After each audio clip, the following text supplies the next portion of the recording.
Okay, there is nothing based on this. It's my own idea as far as I know.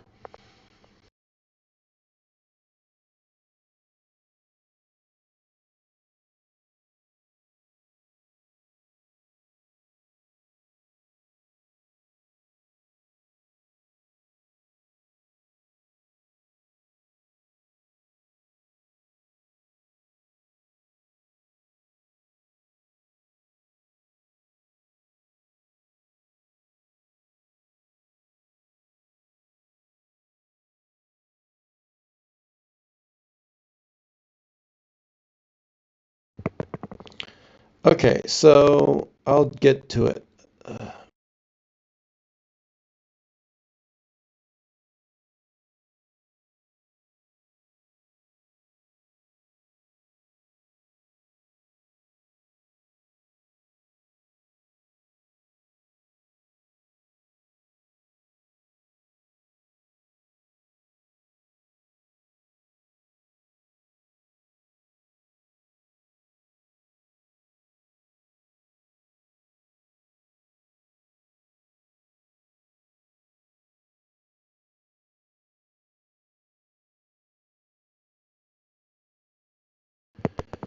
Okay, so a vortex engine.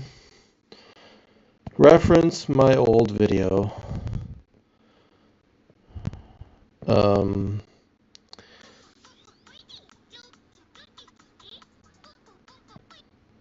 okay, I'm sorry. Um, just bear with me. Let's see if I can find the old video.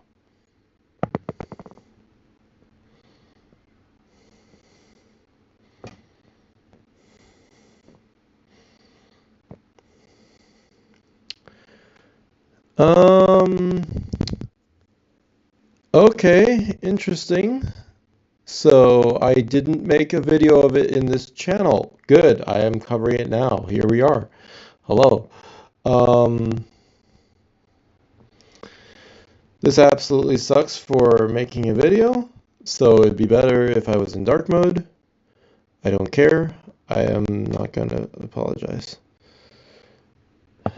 Alright, so let's get to it.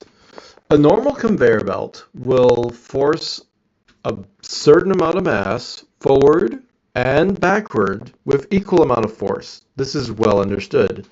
You can make conveyor belts like escalators to be diagonal, and they will still apply a certain amount of force total to the whole system.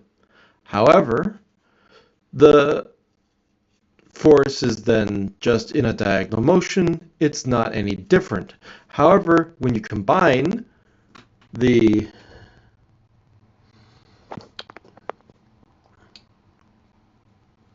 vertical with the diagonal and horizontal, you end up with something like this, and you end up with obviously anything that's moving in the diagonal is going to be, if all equal, it's going to be whatever a plus b plus c square something thing.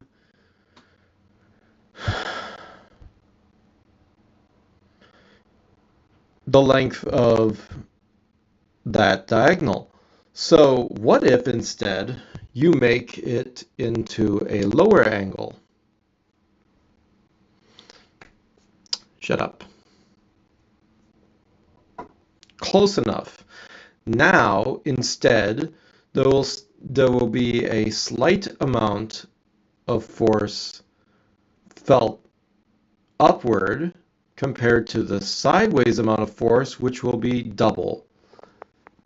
So you're literally halving the, the amount of force by increasing the length by 2 that it has to travel.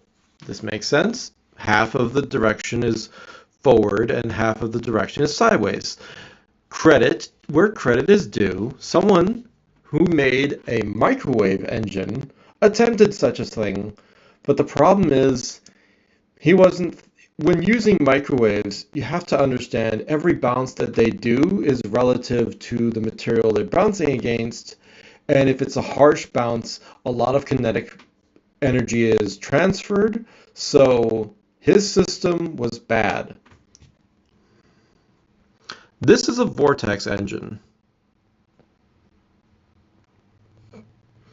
Basically, you have something like a screw where all the momentum cycles back, and after moving a small distance forward, the amount of force is instantaneously understood and is easily translated to whatever the engine is connected to, and the screw is moving with a certain amount of force that is going to go in all directions as well as cause torque to the ship.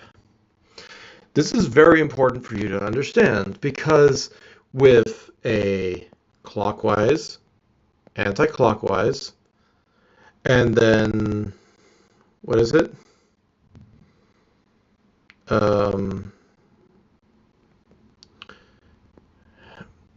With this type of vortex engine arrangement, all of the different forces are experienced and canceled by the opposing engines. This is basic rotational physics, or gyrocopting.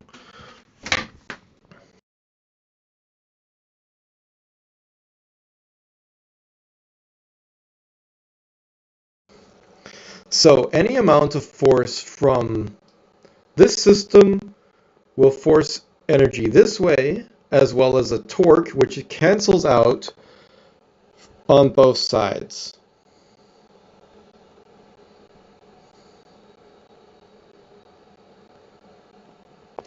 And any force in this direction and this direction by the vertices, the vortexes themselves, is all canceled out, all pulled inward, while the other forces are pulling outward. This also leads to forces that are canceled from the sideways of here and there, and also the forces here are canceled out from the forces that are here. So all of the momentum of all of these different wheels completely cancels everything. And none of this is a dick and balls.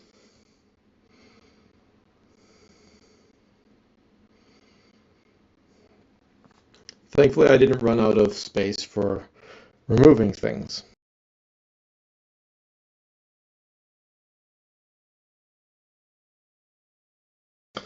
So obviously imagine if you were to have a greater amount of rotation. Remember, all of these four engines, I have to draw it again? No, I don't. Imagine all of these four engines were to be working with the same rotational speed. Then everything would be pulling forward or directly. How would you say forward is in this situation?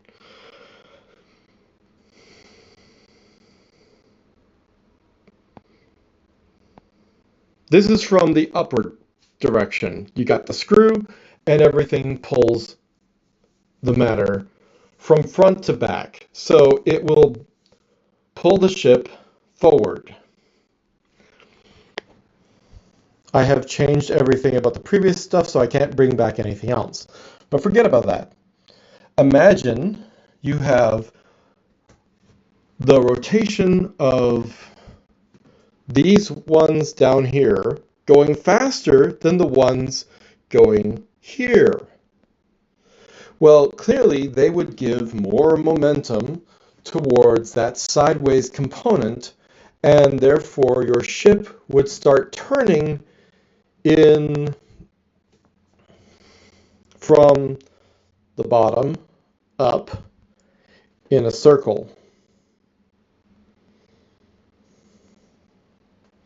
So you would get some kind of nose down pitching. And if you did the same thing but opposite in the other direction with the other engines, you would end up with a different kind of unequal momentum, and you would end up with instead of pitching down, you would pitch up. And you could also do the same thing for pitching your ship forward, or sorry, you would be able to spin your ship to the left and spin your ship to the right on a dime, depending on depending on where these are in relation to the center of the ship. That's very important. So, if you have these type of engines, will you only have one of them? Well, you only need one of them in order to change any of the directions of your ship, including if you were to have, for example, this one and this one be active in a greater capacity, you would have a different amount of force transfer and you would end up with a different trajectory change. This is not something momentums are not easily changed. The amount of force, like the amount of braking force required or the amount of change the total momentum of something, objects that are in motion want to stay in motion. So slowing them down, speeding them up in a great way is not the best way of making some kind of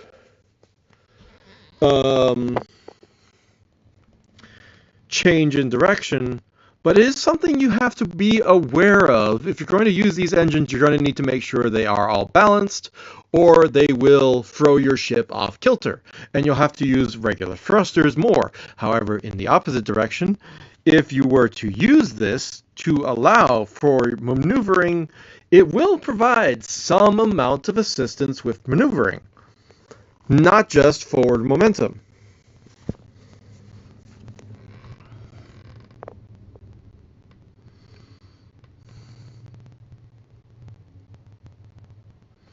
So, imagine you have one of these on your ship.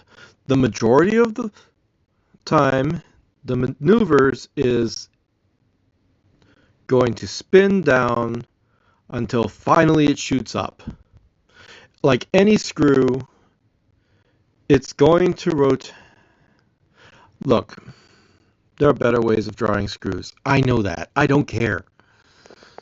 You kind of get the idea. So you have the momentum of it all moving in the sideways direction, canceled by the other momentums, so that your only force that you're experiencing is from front to back. And so if everything's pushing from the front to the back, the equal opposite reaction happens, and it pushes your ship forward. This is a chain system. It is a looped system. So you're able to have constant, mitigated, approximately 5 degrees, okay, maybe 5 degrees if you're lucky, momentum moving sideways,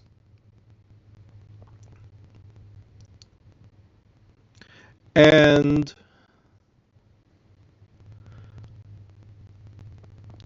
that total amount of counter thrust as all of it moves throughout the screw leading upward will be 20 times less than the amount of force that it has as it's moving to the back of the ship. So it winds its way down, it takes forever, and then it zoops. Because it's all moving at the same speed, but it zoops in this direction. The majority of pushing force should be a 20 to 1 amount of force increase. This vortex engine, if you were to make it okay? First of all, you have to rev it up, speed it up, get it up to speed, and then you have to get it so that it continuously moves and is really easy to keep moving. And you could use something like magnetic levitation so that the momentum of the object is still basically unimpeded. You don't need to have anything else working with this. It could be stationary magnets that have a repulsive force forcing everything. Well, okay, it would be certain trajectory magnetic fields specifically only to push the chain away from the ship. And then you would be able to move it as fast as you want, and the momentum will still push against the ship, and it will still, force will be greater in one direction and 20 times less in the other directions. This is the same concept the magnetic dude tried to do, but he used a simple idea of trying to do it with, again, only microwaves. His approach was using energy because the idea of using matter seemed to think that it would use more energy to do it. So instead, what I'm providing is make a conveyor belt. This will allow for a greater amount of objects moving backward fastly and relatively slower on the return trip as they spiral down. The quad system will allow for the gyroscopic and all the different momentums are going to be canceled out if the system is running perfectly. So, how fast could you run such an engine? It's possible you could run such an engine at incredible speeds. And depending on your ingenuity, I mean, we already have objects that are running at thousands of RPM. There's no reason to believe that you wouldn't be able to have this system be running at like 500 or 1,000 or 10,000 RPM, depending on how well you can make all of it work. Granted, there is a certain amount of limitations, of course. You're going to want to have it so that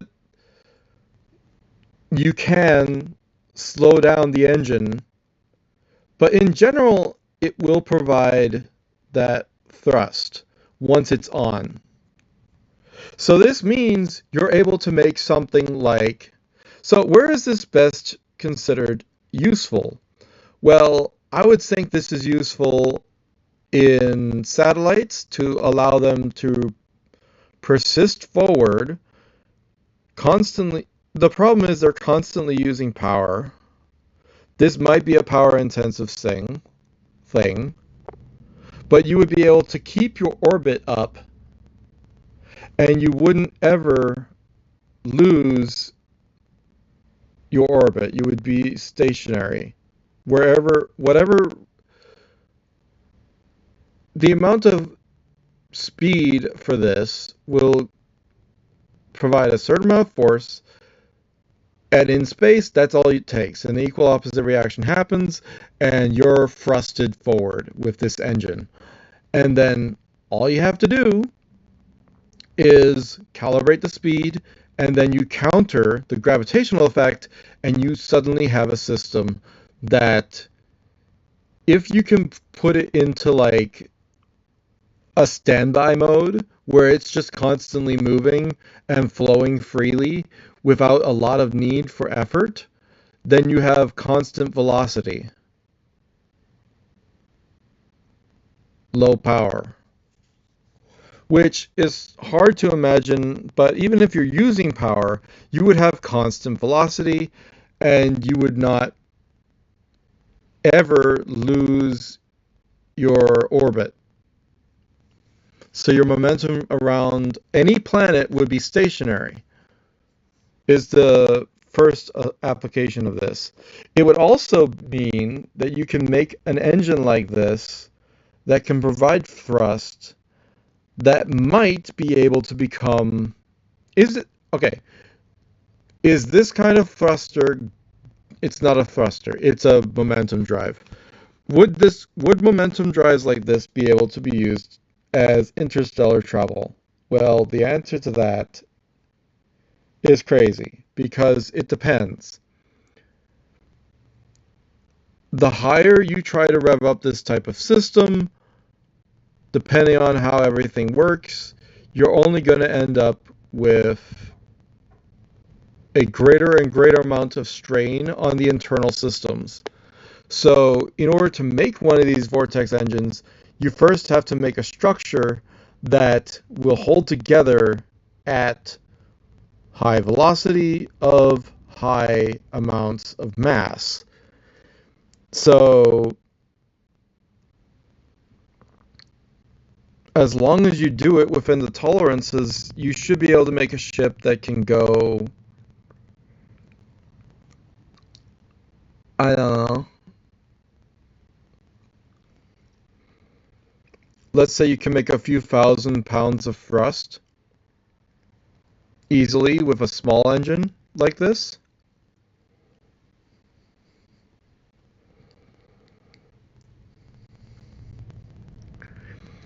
Well, I mean, imagine trying to move 1,000 pounds or 1,000 plus 20%, or whatever the calculation is. The translation between 100 versus 80 is different than the translation of 80 versus 100. The point is, enough mass that you can move with 1,000 pounds of thrust.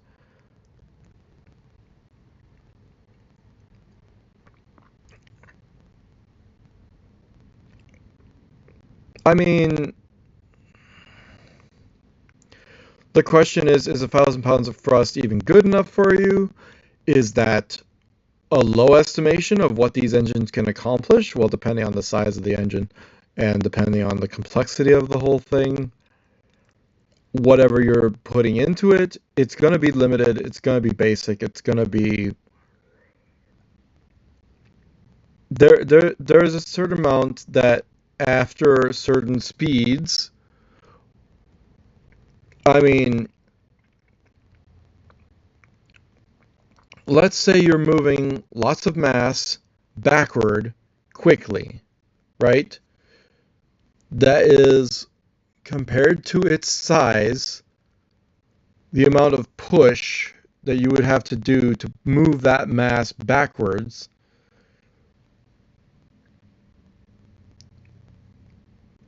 And then that is a certain amount of push that's going to be pushing your ship forward.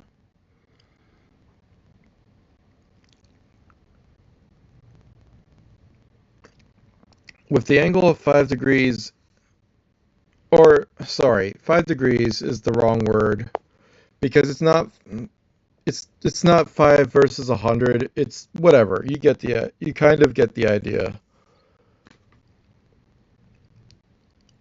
Like if you did 36 degrees, that would be 10% of 360, but you're not, it's supposed to be 18 degrees because that's 10% of 180, or 9 degrees, which is 10% of 90. Is it 9 degrees?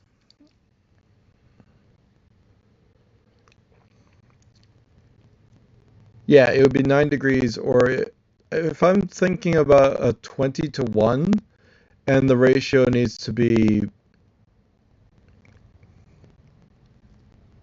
you get the idea. Depending on the angle of the screw, thread, and all of that, you'll end up with, for example, if you ended up with Let's make something more basic. One of these, which is a bigger angle. It's more close to 45 degrees, and then it goes back up and it continues, right? So, literally a dollar sign, but it's a type of spiral that is not as small as this. So, it's not as tight. The amount of sideways and forwards anti-momentum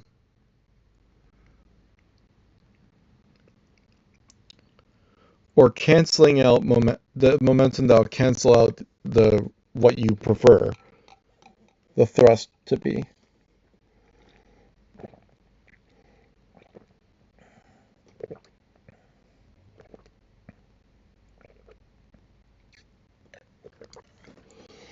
The amount of force is almost equal to 50%. So as much as you're moving, so it wouldn't be as drastic of a change. And it cannot be understated that when you're going from an angle and then you turn upward, there's a certain amount of other forces applying when you want to go from this and then suddenly turn upward. There's that as well. And that would have to be calibrated. And that's another reason why 4 of these engines is good, because that allows for all of them to cancel each other out depending on the angles of that. Because it's consistent force, it would allow it for whatever, leading to, again, if the force sideways is greater than I'm thinking of a 20 to 1. So for every 1 pound of force that is going down in the sharp angle spiral, there'll be 20 pounds of force going up. So that means you'll have 19 pounds of thrust total positive.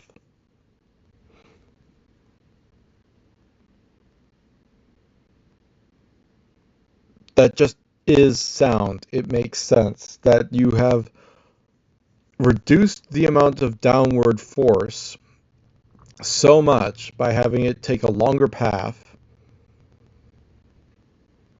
that it's 20 to 1. So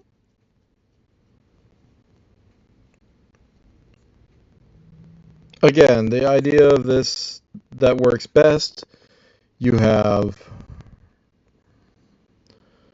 this way, nope, other direction,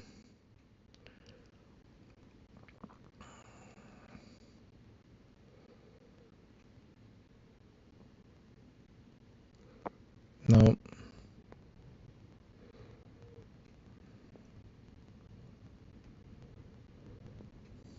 like that. And so all of the forces should cancel each other out. Let's say the directions are this way, that way, this way. That doesn't help. And that way. So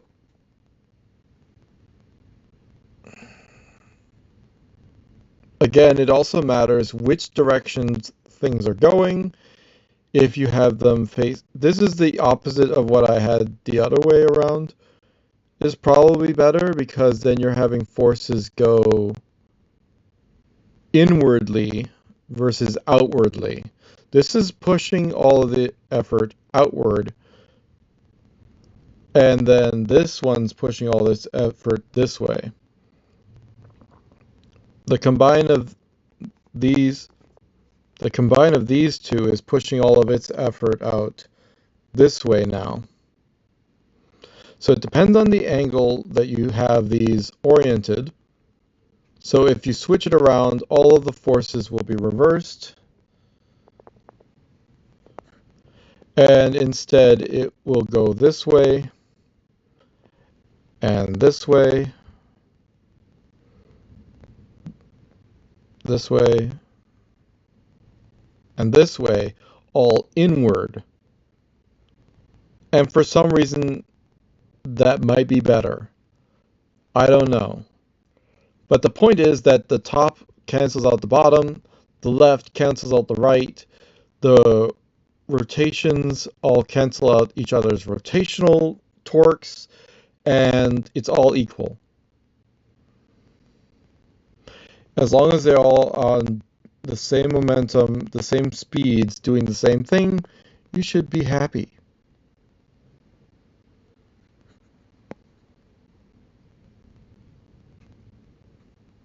So anyway, uh,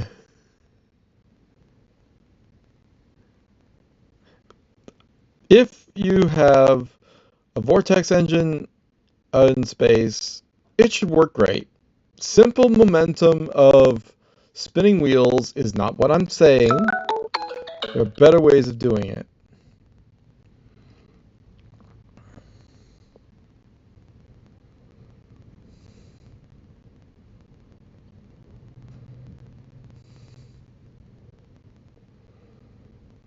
Dracula! Okay, whatever.